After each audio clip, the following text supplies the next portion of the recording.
What's going on, guys? My name is Bradley Jared and you are watching the Millennial's Guide to Real Estate. I'm joined with Ivan Chorney, a 13-year experienced realtor here in Miami. Very experienced, very knowledgeable, and we've been talking about the Miami market, and he's here to give you advice on where the Miami market's going, certain areas to invest in, is it a good time now to buy or to sell.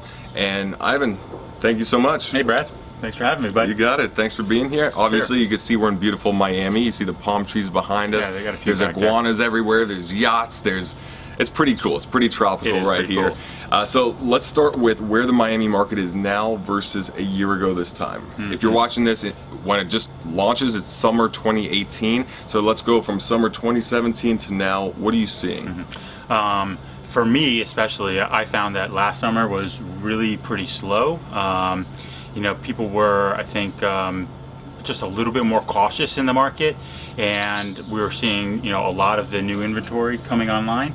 Okay. That's still continuing. There's still more inventory coming online with that, massive Paraíso complex. There's still a lot of cranes everywhere, but I guess not as much as last year. Yeah, I mean, I'd say it's about even, but I think buyers' confidence has improved a little as they've kind of watched the health of the market tick along. I think, a lot of people kept saying, 2009, 2010, housing bust looming, like bubble. Like I'm so sick of hearing the word bubble. There's no bubble in Miami. Sure, you're going to see sometimes some retreat in prices, and there was a little bit of retreat in prices, but now what I've seen is that those prices, they flattened out about a year ago, and now we're starting to see them tick back up. So if you look at the statistics from last year to this year, it's showing that there's actually been an increase in sales activity. I don't remember the exact number. I think it might have been maybe 6% year over year for condominiums in June of this year versus last year. However, single-family homes were a little bit less, or a few less transactions this year. But single-family homes is a different animal altogether. So, do you see that more condo sales and less single families have something to do with the type of buyers? Is that more international buyers that are here for a season, rather than a home would be someone raising their kids? I mean, that's just the kind of 2 and 2 I'm trying to put together. Is maybe Jack and Jill have little Johnny, and they don't need a condo. They need a house to raise the kid, while maybe the markets internationally or in other areas. So what I think it is because we transitioned from South Americans and Europeans to more of an American base of buyers, Northeasterners, even Canadians, that when the season shifts, they really do not come here. Yeah, the snowbirds. It's a real thing. So, April was really kind of like the last month the Northeasterners were here in any kind of, large amount. And so when they pulled back, you're getting less single-family home buyers, because they're the ones that are really looking for the single-family homes. They're going to spend 6 months, maybe 6 months and a day for the tax benefits here. So the buyers that we have now are more the people that are looking for investments, or people looking for a vacation home that they're going to be here maybe 2-3 months out of the year, maybe even just a few weeks, looking at condo hotels and that kind of thing. Yeah, and just Florida as a whole is the #1 out-of-state buyers. Out-of-state buyers state, period. There's so many people from New York and the northern states that buy a second home here. They're here for 2, maybe 3 months of the year max, and then they rent it out. So management companies are everywhere. It's just a very common thing here in Florida. And with no state income tax, it's a lot of incentive for people to try and get their residency here as well. Yeah. And we have a dog. We have a nice Miami dog. Perfect timing for the middle of our video. Miamians love their dogs. Yeah. We've become a very pet-friendly place. Yeah, it's actually true. Let's swing this, yeah. All the luxury buildings now, they're all like super pet-friendly. I've noticed that. And where I live here in South Beach, it is like the whole middle section is just a giant dog park. You can't walk through the middle section without at least seeing 3 or 4 dogs at any given time. 2 in the morning, 6 in the morning, 3 in the afternoon. There's so many dogs. But let's get back. So if you have a dog, Miami is for you. Yeah, this is the place. So let's move on to, what are the areas in Miami or South Florida where there are opportunities for growth in terms of appreciation? Which areas are oversaturated or see a bit of a decline coming in the future? Well, I think to look at areas that are oversaturated, all you really have to do is, again, look back to where those cranes are, or where they've been. So if we were to take that camera and go right over there, you've got downtown, you've got Brickell. A little bit north of that, you've got Edgewater. So those areas have all experienced tremendous amounts of building. I mean, it's kind of like it was like the gold rush of construction here. You're right. So developers were just jumping in there, building on everything they could possibly. So, therefore, you've got oversupply. Right. You know? So basic economics. So supply and demand. You have a lot of supply. Naturally, the demand's going to be a bit lower. Right. And what areas have you seen the opposite? The supply being low and the demand thus going up. So South Beach, where we are, and south of Fifth, even more so. So, you know, Miami, you can't just say like, you know, Miami Beach is this or South Beach is this. Every part of Miami has its own little personality, you know. So there's this little enclave called South of Fifth, which is literally the most exclusive part of South Beach. Just a little triangle at the southern tip of South Point, looking right over towards Fisher Island. So I've seen prices there actually going up. A building, Apogee, if you're familiar with Apogee, one of the most high-end luxury buildings in all of Miami is there in South Point, and they've actually been setting record price per square foot sales. Wow. I think there were 3 in a row. Continuum as well, the 2 tall white towers there. Also, they're having some record price per square foot sales. I think the reason why is that South Beach is a very small amount of land. So think of it like Manhattan, where everything's developed already. So in order to have a new building, you've got to destroy something else. There's not just an open lot right here. If you go to the mainland, you can find more open spaces, more open lots, an old warehouse they can destroy. Great point. There's a lot, you can play around more. Here, you have to destroy an old condo building that's 5 floors and to first build. You've got to buy everybody out. And you have to buy everyone out, so that's going to expensive. naturally build up the prices. Right. So let's say you're thinking of investing in Miami. Let's say you have $1 million or $500,000. What would be your strategy? What would you look for first in coming here? And it would just be for a couple months of the year. It's not a place to live year round. Where are you looking? Well, you know, I always think, and I always recommend to my clients that only buy if you're able to plan for the long term. You know, don't come to Miami and look to flip something in a year. Don't buy off plan and think that, you know, you're going to be able to sell for a profit, you know, immediately when that building is complete. As long as you're looking at at least a minimum of a 5-year term, you know, if the market does this, it's always going to make its way up in the long run. Right, so first things first, make sure you're in it for at least 5 years. Then you want to key in on the areas where there is great opportunity right now. And again, that would you know, there would be two things I would look at. One, if you want to buy something in that $500 to $1 million range, go to Edgewater, go to Brickell. There is that oversupply, so you're really going to be able to pick up a crazy deal over there.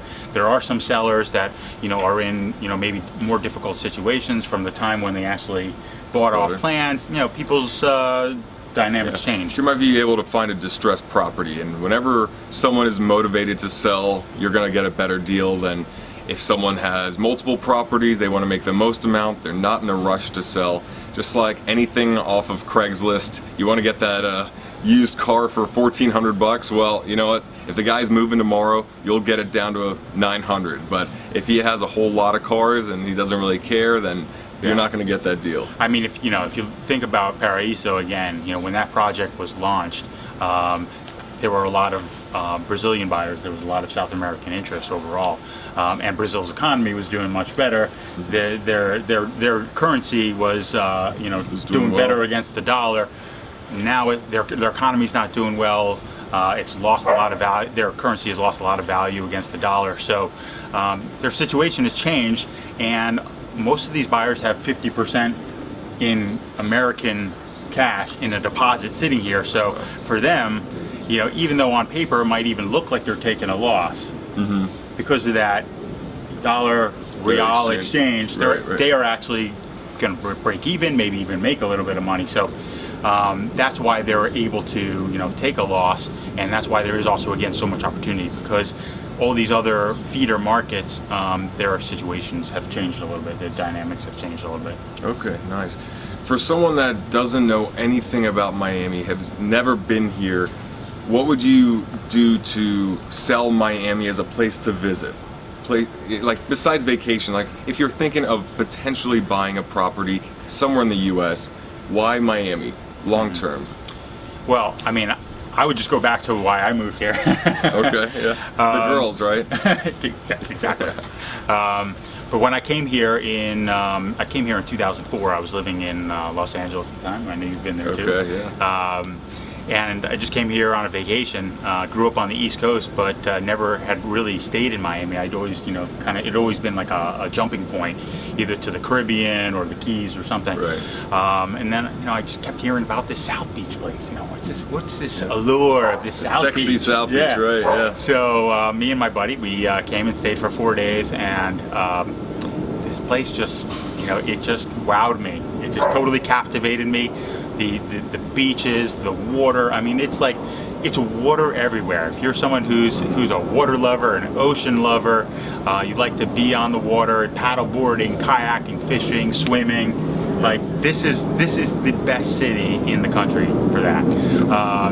The people, the nightlife. It was like it just had so much energy, and this was, back in 2004.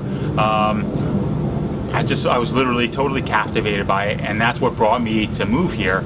And then within a year, I had my real estate license, and I realized, wow, this place also has a tremendous amount of business opportunity. And it's interesting because a lot of my friends are entrepreneurs here. Mm-hmm. I think Miami has such a huge amount of entrepreneurs. So there's so much opportunity here in Miami to start any kind of business. I've got friends that started juice bars, and a friend who just started a gym over in Sunset Harbor. So, Miami is unlike any other place in the country, if not really, probably in the world. Really in the world. If you've never visited Miami, it's hard to even describe because there's so many influences here. Yeah. It's anywhere in the country, it's not even close. When I moved here, I remember thinking, this is Latin America and Europe's American capital, because it doesn't resemble an American city. Sometimes you forget you're in the U.S. just because there's so many Cubans, Haitians, Brazilians, Argentinians, Colombians, French, German, Canadians, Italians, Spanish. And it's just this, America's a melting pot, but Miami is a hardcore melting pot in the melting pot of the U.S. Yeah, in Miami, 60% of the population, English is their second language. That's crazy. 60% Spanish. I think it's Spanish first, right? Yeah. 60% Spanish is their first language that they learn. Yep. Yeah. So it's just a telltale sign of how unique a place this is. Not to say that people don't speak English, but it's just the second language that they learn. Right.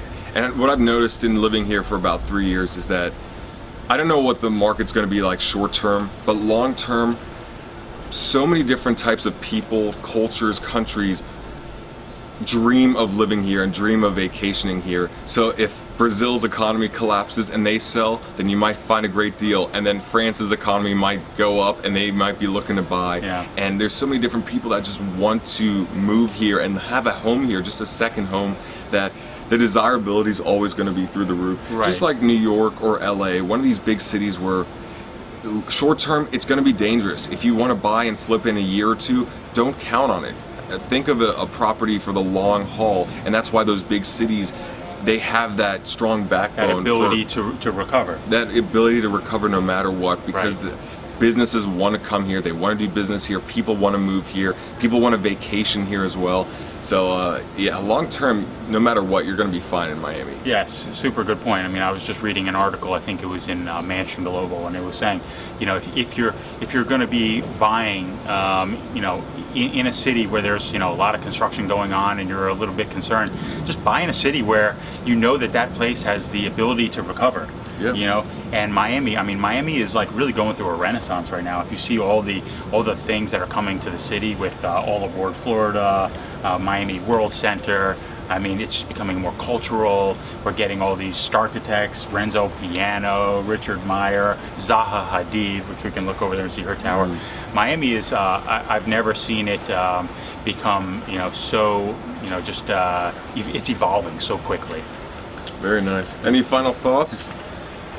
Nope, that's No? it. Okay. Well, we pretty much covered everything. That was my final thought. Yeah, no. Should have prefaced that. All right, guys. Well, thank you so much for tuning in to the Millennials Guide to Real Estate. If you'd like to contact Ivan, check the description below. We'll have his contact information there. You could ask him questions about Miami, and of course, he could list your house or help you buy one. Thanks, buddy. So thank you so much. Thanks, guys. Yep, you Cheers. got it. See you next time, guys.